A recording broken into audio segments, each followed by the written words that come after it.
ام المومنین سیدہ عائشہ رضی اللہ تعالیٰ عنہ فرماتی ہیں کہ ایک دن حضور کا دریا رحمت جوش میں تھا اور حضور نے فرمایا عائشہ جو مانگنا ہے مانگ لو۔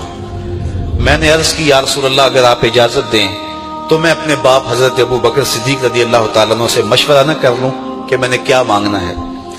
تو فرمایا کہ جاؤ مشورہ کر لو، مشورے کی اجازت بھی ہو گئی۔ میں اپنے والد گرامی کی خدمت میں حاضر ہوئی اور کہا کہ دریائے رحمت جوش میں ہے اور رحمت کا باڑہ برس رہا ہے۔ حضور نے فرمایا عائشہ جو مانگنا ہے مانگ لو، یہ اتنا سنہری موقع ہاتھ آیا ہے تو میں چاہتی ہوں کہ کوئی مانگوں تو اہم شے مانگوں، تو آپ کی خدمت میں حضور سے اجازت پا کے حاضر ہوئی ہوں، مجھے بتایا جائے کہ میں حضور سے کیا مانگوں تاکہ کوئی چھوٹی چیز نہ مانگوں بڑی چیز مانگوں۔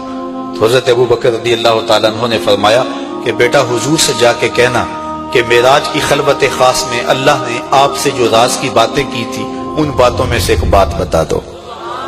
مانگا بھی تو علم مانگا، اور عائشہ میرے سے وعدہ کرو جو حضور بتائیں مجھے بھی آ کے بتانا ہے۔ ام المومنین حاضر خدمت ہو گئیں۔ حضور نے پوچھا عائشہ مشورہ ہو گیا؟ کہا جی حضور ہو گیا۔ کہا مانگو کیا مانگتی ہو؟ کہا حضور معراج کی خلوت خاص میں جب اللہ کے حضور حاضر ہوئے رب نے آپ سے راز کی باتیں کی تو ان باتوں میں سے ایک بات بتا دیں۔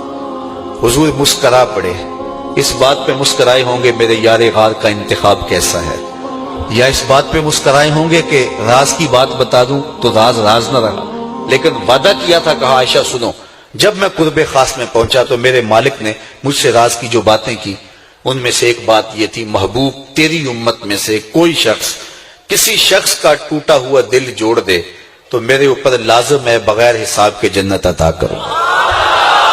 ام المومنین بہت خوش ہوئی اور اپنے والد گرامی سیدنا ابو بکر صدیق رضی اللہ تعالیٰ عنہ کے پاس آئیں اور ساری کہانی سنائی۔